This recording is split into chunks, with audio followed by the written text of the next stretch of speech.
What is going on, YouTube, and welcome back to the JDW SportsTalkShow, where every fan is welcome. And in today's episode, we're going to be talking about Nick Sirianni and Jonathan Gannon, two of the new coaches that they have gotten from Indianapolis. You know, two coaches that had a very good track record over there in Indy. Jonathan Gannon was a very well documented, coach that was really on his way to becoming a defensive coordinator soon enough, and he eventually did with the Eagles. And then Nick Sirianni wasn't really expected to go anywhere yet. It was more Matt Eberflus that they thought was going to go anywhere, but they didn't. It was Nick Sirianni that signed somewhere before Eberflus, which was surprising. But Sirianni signs with the Eagles, and so far it has not been very good. So real quick before we get back into this topic, I just want to say thank you for tuning in to the JDW Sports Talk Show, where every fan is welcome. And if you do end up enjoying this video, if you do enjoy my content, make sure that you leave a like, hit that subscribe button, and turn that post notification bell on so you don't miss any future videos. So let's get back into this topic. Nick Sirianni and Jonathan Gannon. So Nick Sirianni with this team has not been very good. He was going to come in and, I don't think him and Jalen Hurts have meshed well. Nick Sirianni is not, all in on coaching this type of quarterback. It doesn't seem. The type of quarterback that Nick Sirianni likes to coach or has been very successful with is pocket passers. You go back to Indy, he had Andrew Luck, Phillip Rivers, Jacoby Brissett. He liked coaching these pocket passer guys, and he was very good at that. So he comes over to Philly, and he has Jalen Hurts, who isn't a pocket passer, and they don't seem to mesh well at all. It seems Nick Sirianni won't run the ball either, which is kind of odd.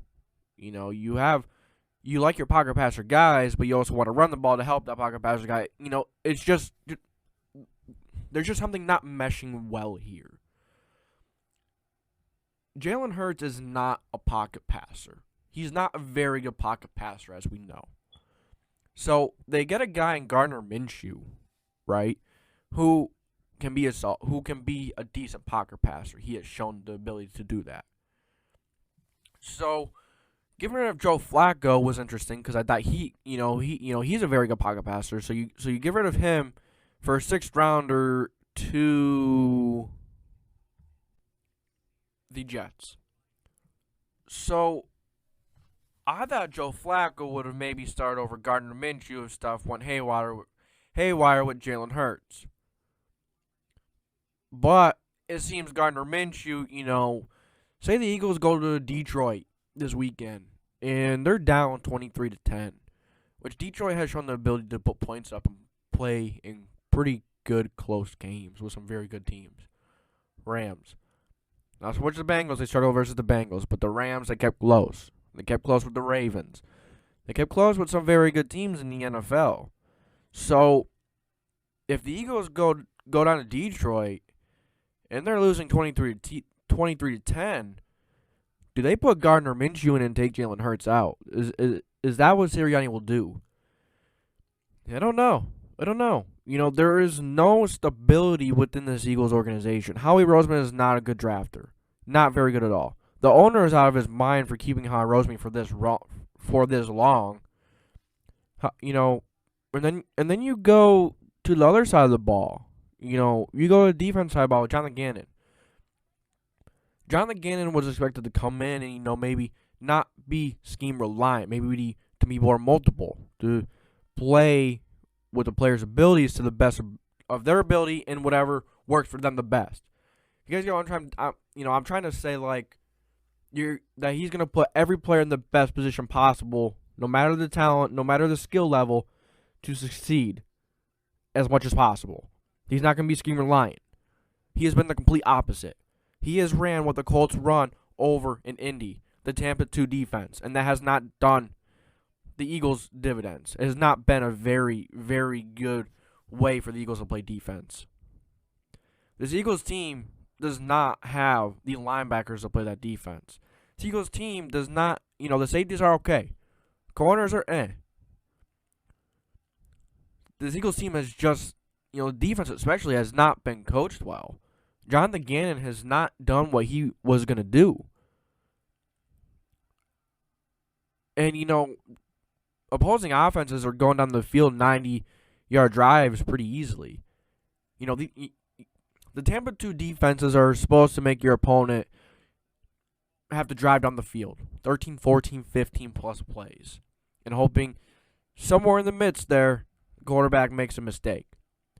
And if you play a below average quarterback like Sam Darnold, that's going to happen. That's going to happen. But if you play a vet or a player that knows the game and knows what he's doing, you're not going to do very well if you don't have the playmakers, which the Eagles do not. They have struggled versus very good quarterbacks. They're going to get carved up versus vets. Versus players that struggle, quarterbacks that struggle like Sam Darnold, those quarterbacks are going to make that mistake. Others, if you don't present the opportunity to, they will not. They will not make the mistake. 95% of the time, they will not make the mistake. So, and then you go to the players. Fletcher Cox, a veteran, very well known with Philly fans, the Eagles, said something in the press conference. He was talking about he doesn't, think this or that. He got into it a little bit as well. And when a vet player gets into it like that, the rest of the players tend to be like, this coaching staff doesn't know what they're doing. Maybe they don't know what they want. Maybe they're not confident in what they're doing.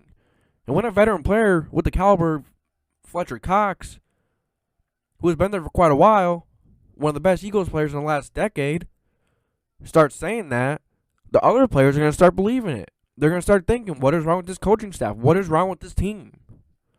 They're not going to buy in. If the players don't buy in, you're not going anywhere. If the players don't buy into your head coach, to your leaders, you're not going to go anywhere. When two of your most important leaders don't mesh well, or not, meshing well on the field and in the way the scheme should, like Jalen Hurts and Nick Sirianni, when your two most important leaders are struggling, it's very hard to go all in and to put all the chips in. The Eagles team is very talented. They have a lot of talent. They have the ability to string wins together versus average and good teams. They do. But they can't, because this team is not coached very well right now. Two coaches that were expected to do very well from Indy. Nick Sirianni has not been very confident in press conferences. He starts talking about Jonathan Gannon a little bit. Not very well. And then he backs up and says, maybe it's a little bit of my fault. Because the head coach is responsible for all three phases of the game. So there is some blame to blame Nick Sirianni for the defense.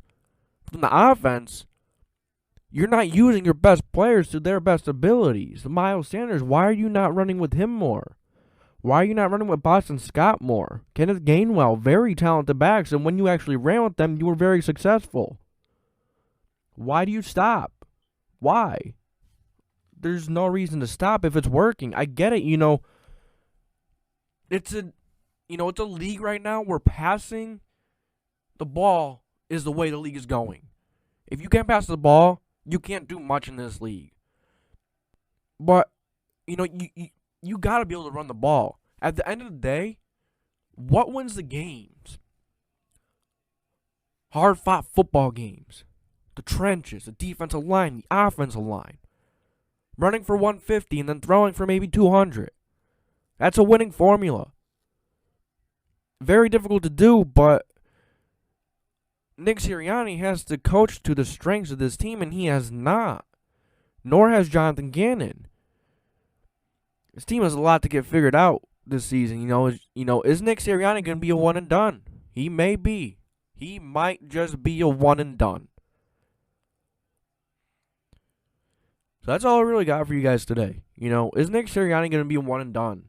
Is Gardner Minshew maybe going to be, or is Jalen Hurts going to be pulled? Jalen Hurts has played pretty well. Well, his stats are also inflated for how much they're throwing the ball. Let me know what you Eagles fans think. Let me know what you NFL fans think. Whoever is watching this, give me your honest opinion on this. Sirianni may be a one and done. I think you need to give him a little longer than that, though. Being a head coach takes a little while. It takes a while to learn. But then at the same time, some are just not built for it. And it's just the truth. Some are just not built for head coach. As we've seen with Todd Bowles. He's one of the best defensive coordinators in the league, if not the best. He was a head coach for what? The Jets for a few years? What did he do? The Jets were very under mediocrity under Todd Bowles. They're very mediocre.